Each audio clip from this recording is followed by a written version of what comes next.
Hello all, and welcome to the next video in our Introduction to X-ray Diffraction series. This is Chapter 2, Part 5, and it covers building reciprocal space.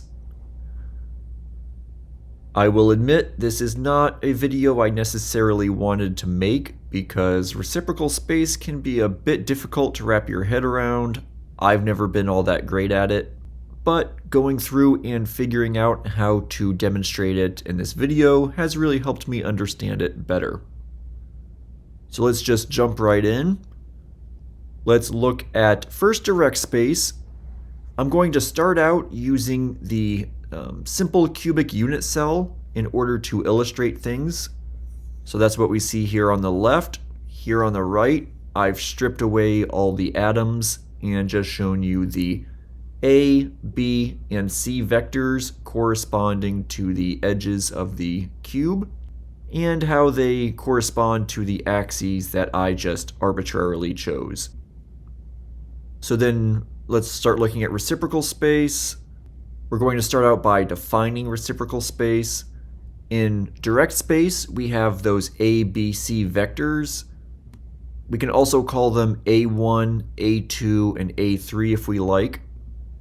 In reciprocal space, we label these as A star, B star, and C star, or we could label them as B1, B2, and B3, but in this presentation, I'm just going to use the ABC variations of the labels. So the definition of reciprocal space using math is that A star equals B cross C divided by A dot B cross C, and then you see that B star and C star are similar to A star, just with different letters in different positions. If you're anything like me, it's been 1 or 2 years, maybe 20 years since you've had matrix algebra, so I'm going to quickly go over the dot product and cross product just as a refresher. For the dot product, A dot B, we have the magnitude of A times the magnitude of B times the cosine of theta, which is the angle between those two vectors. And that gives you a scalar value. So it's just a value, there's no direction associated with it. It's not a vector. The cross product, A cross B, that is the magnitude of A times the magnitude of B times the sine of theta, which again is the angle between A and B, times n, which I'll talk about in a second, and this whole thing gives you a vector. So that means that it has a magnitude and it has a direction. So really this n is where we get that direction, because it is a unit vector that is perpendicular to both A and B. Because it's a unit vector, it does not change the magnitude of the vector, so basically the length of it, but it does set up the direction of the vector. Let's look at this graphically. So for the dot product, we are going to look in 2 dimensions. I just chose x and z for my axes here. Here we'll pretend we have the A vector, here's our B vector, and then here's our theta. And what we do is essentially find B times cosine of theta, which is this part here, and is represented by this vector here. And all we're doing is multiplying the length of this vector times the length of this vector. So if A is 2, B is 1.5, and theta is 30, the dot product is simply 2 times 1.5 times the cosine of 30, which equals 2.6. And that is just 2.6. No vector, just the number. For the cross product, we need to look in 3 dimensions. So here we have our A vector, here we have our B vector, and then theta again. And when we do A times B times sine of theta, we are essentially finding the area of this parallelogram. And that gives us the magnitude of our vector. Now our direction of the vector, again, is perpendicular to both A and B. Well, A goes along x, B goes along y, so perpendicular to both of those is z. So our A cross B vector is going to point along Z in this case. What's the magnitude of that vector? Well, if A equals 4, B equals 3, theta equals 60, then A cross B is simply 4 times 3 times sine of 60 degrees, which equals 10.4. So in this case, the cross product is a vector pointing along the z-axis that is 10.4 units long. So let's keep this just as a reminder. And here we have our real space unit cell with the vectors shown. We're going to pretend that each of our edge lengths is 2. Our angles are 90. So let's calculate A star in this situation. So B cross C, B and C are these vectors. That makes this plane. So then perpendicular to that plane is this direction. So B cross C is going to be parallel to A. But we don't yet know the length of this new vector.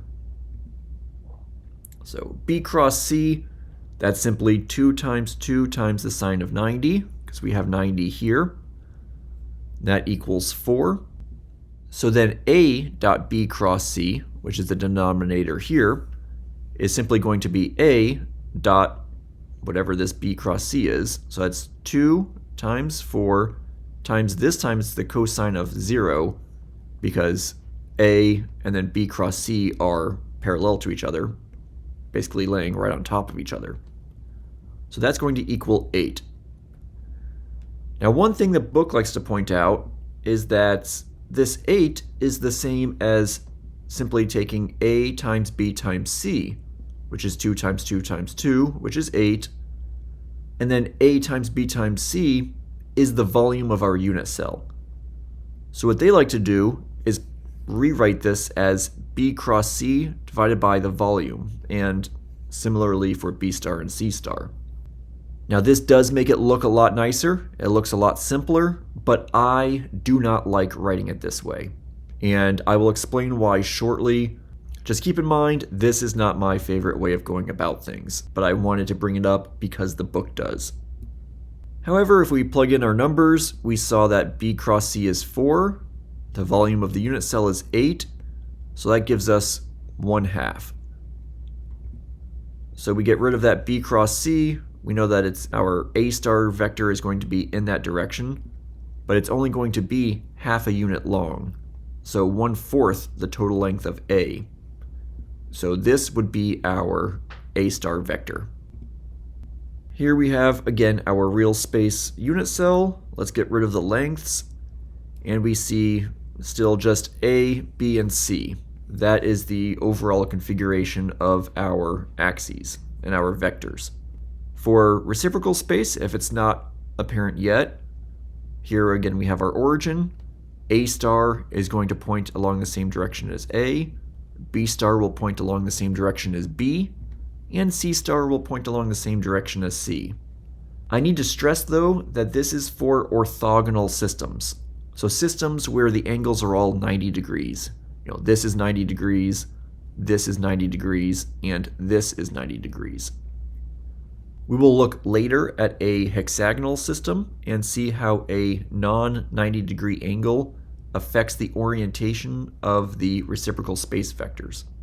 In direct space, we work in angstroms, so this winds up being angstrom squared divided by angstroms cubed, which means that reciprocal space is in inverse angstroms, which makes sense given the name reciprocal space. So let's go through and build reciprocal space in more detail. Let's start out by looking at the 0, 1, 0 plane, which I've highlighted here. Here we still have our A vector, B vector, and C vectors. Here I'm just going to take a two-dimensional look at this. So we are looking down the A vector. So we're looking at it from kind of this face. We're looking directly into the cube. So here is C, here is B. So if we did that, this 0, 1, 0 plane would look like a line going straight up along at b equals 4. So here we have our b vector, which is 4, and we find that b star is c cross a divided by the volume of the unit cell, according to the book. So that winds up being 4 times the sine of 90. Again, c and a, they have an angle of 90 between them. And then the volume is 4 times 4 times 4, because it's a cube. That gives us a length of the b star vector of 0.25 inverse angstroms. As we saw before, b star is going to align with b, c star aligns with c, and then a and a star also align. What that means is that our b star vector is going to point in this direction and have a length of 0.25 inverse angstroms. We're going to label that with a dot and label it with the designation of being the 0, 1, 0 plane. Let's now look at the 0, 2, 0 plane. Here we have our 0, 2, 0 line, because we're looking down the side again. Here we have our unit cell b vector. And if we use the book's equation, c cross a divided by the volume of the unit cell, we wind up with also 0.25 inverse angstroms. So does that mean that 0, 1, 0 and 0, 2, 0 sit at the same point in the reciprocal space lattice? Well, the answer is no. Because really, while these are the unit cell b vectors, they aren't the b vectors for the situation we're looking at. Really, the vector that we want is the one perpendicular to the plane that extends from the plane to the origin. So in this case, it's the vector that goes from 0 to 2 angstroms, which we also see here. This is why I don't like saying the volume of the unit cell, because it's not really the volume of the unit cell that we're using in the denominator here. It's the volume between two adjacent planes of the same type. If you keep it written in this format, it becomes a lot more obvious as to what it is that we need to do, what values we need to plug in here. This is no longer b as in the total b for the unit cell, it's b for the 0, 2, 0 plane, which in this case is 2 angstroms. If we do this math, we find that the length of this b star is half an inverse angstrom, which winds up being this over here, and we find that it is another 0.25 inverse angstroms from our 0, 1, 0 plane. So this is really the way that you want to do it. So let's look at one more thing here before we move on to other planes, and that is a pro tip. So the length of your reciprocal space vector, so essentially how long this vector is going to be, is equal simply to 1 over the d-spacing of whatever plane you're looking at.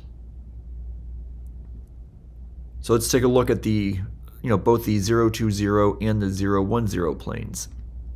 For the 0, 1, 0 plane, the d-spacing is 4 angstroms, which we see here from the origin to the plane is 4 angstroms.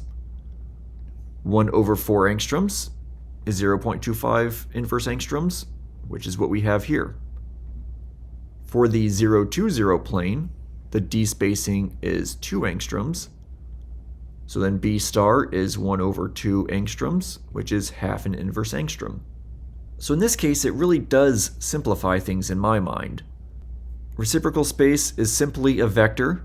The direction of the vector is determined by whatever direction is perpendicular to your plane. And the length of that vector is simply 1 over the d-spacing. And that's it. That's how you set up your reciprocal space lattice. So let's keep on going. If we have the 0, 0, 1 plane, it's very similar to the 0, 1, 0 plane. Here we see it on the side view. Here's our c vector. So then c star is going to be 1 over the d-spacing of that 0, 0, 1 plane, which in this case is 1 over c, which is 1 over 4. So then c star is going to be 1/4 of an inverse angstrom, which means here. If we look at the 0, 0, 2 plane, its C vector is 2 angstroms long.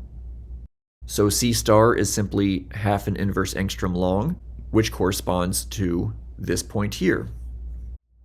Now let's start looking at things that don't line up with the axes. Let's look at the 0, 1, 1 plane. Again, we can look down this A face here, and we wind up seeing this plane as a straight line that extends from this point to this point.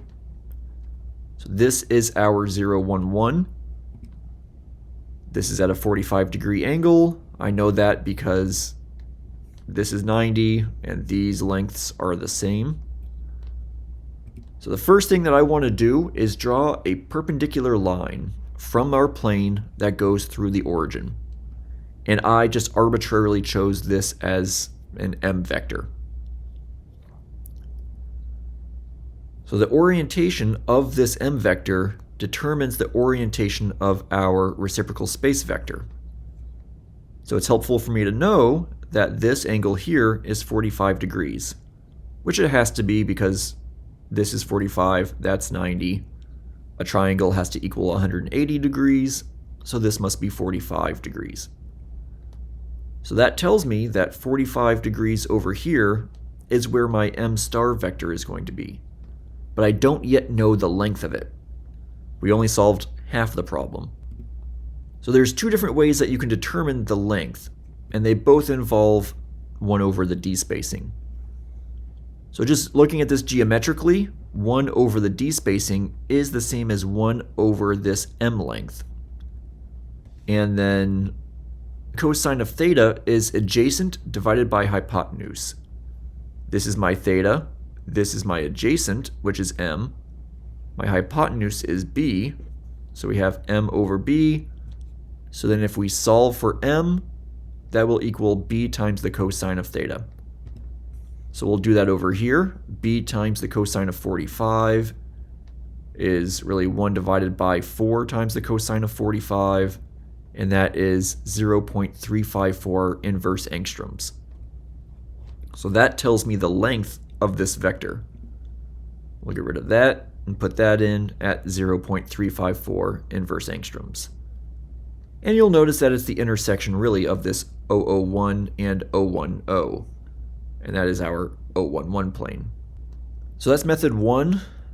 Another way of doing it, again, is to use 1 over d spacing, but it's to just directly calculate that from the generic d spacing formula for a cubic crystal system.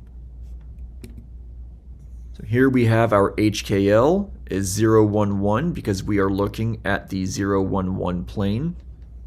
The lattice parameter for our cubic unit cell is 4 angstroms.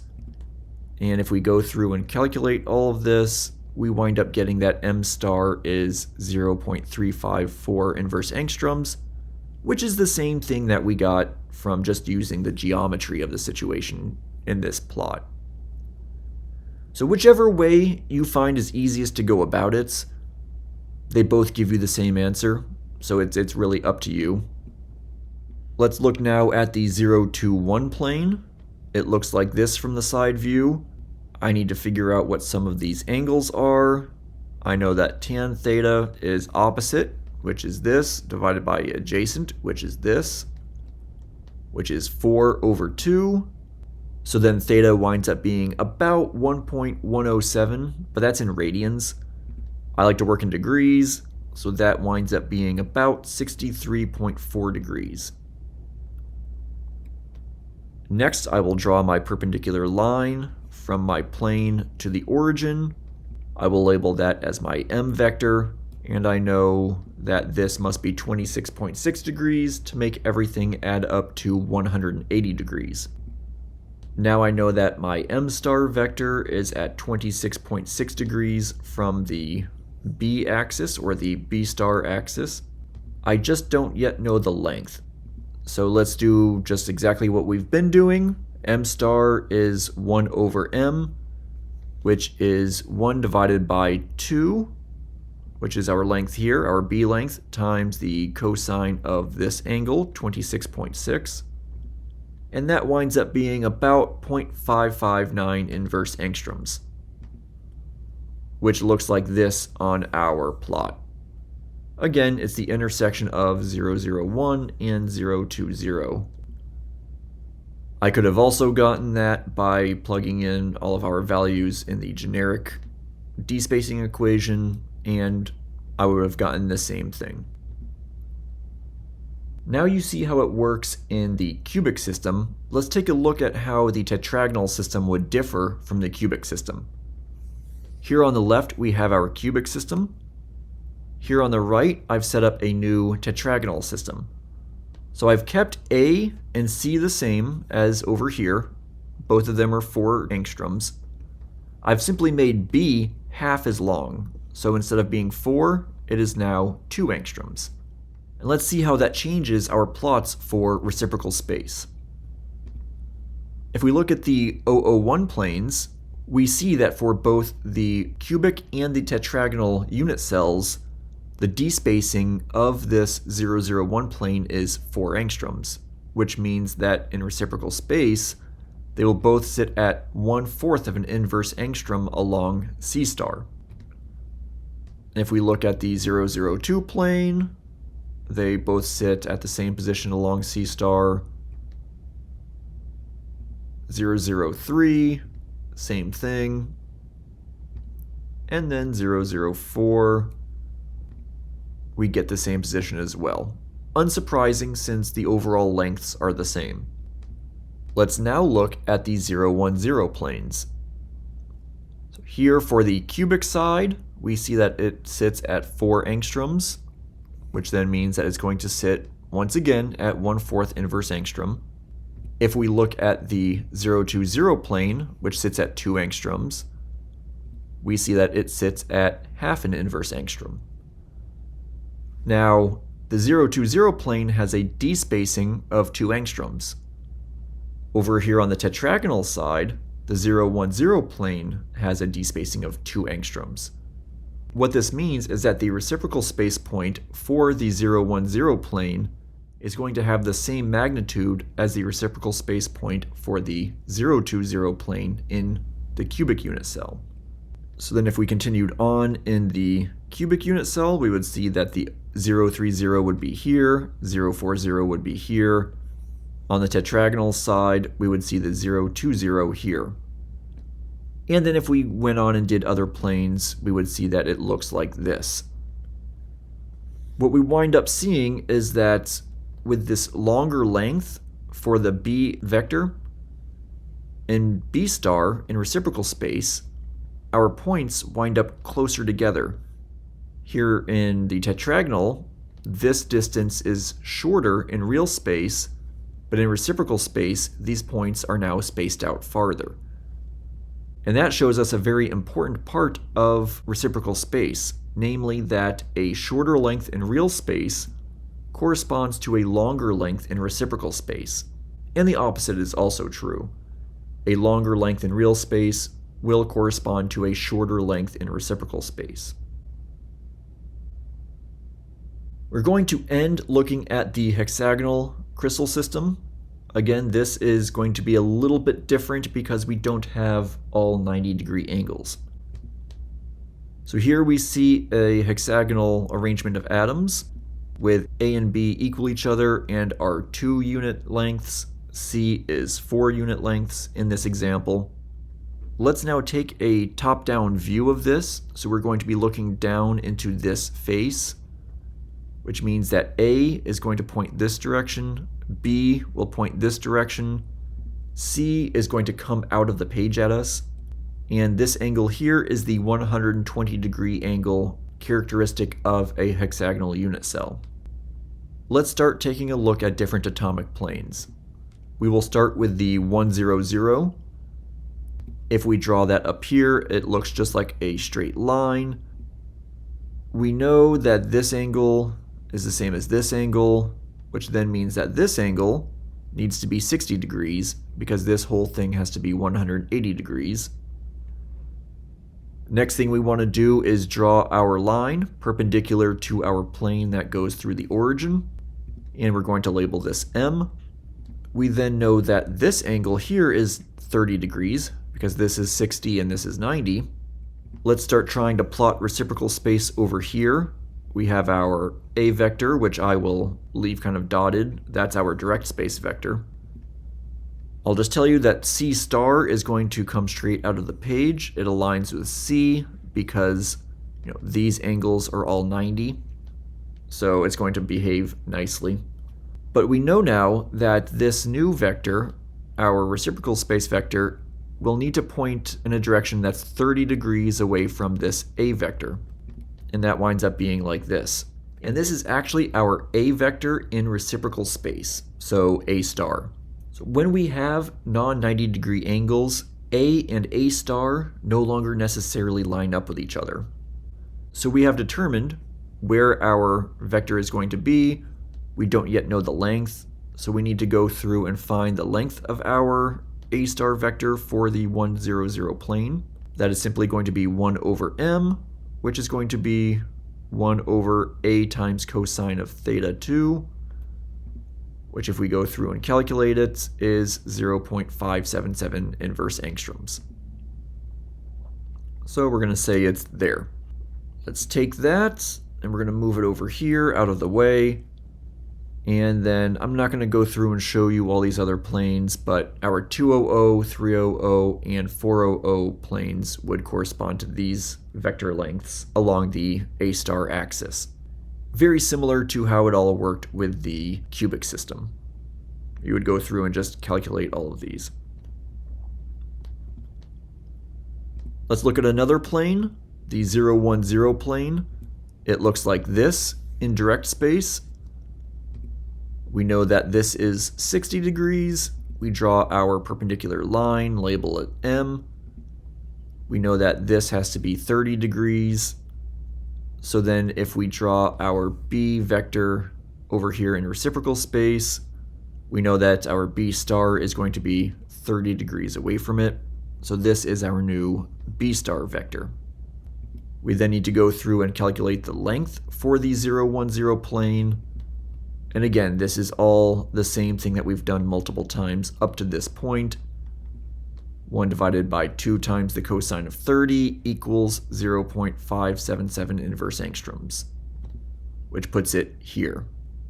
And then our 020, 030, and 040 planes would be at these points in reciprocal space as well. Let's do one more plane in the hexagonal system, and that will be the 110.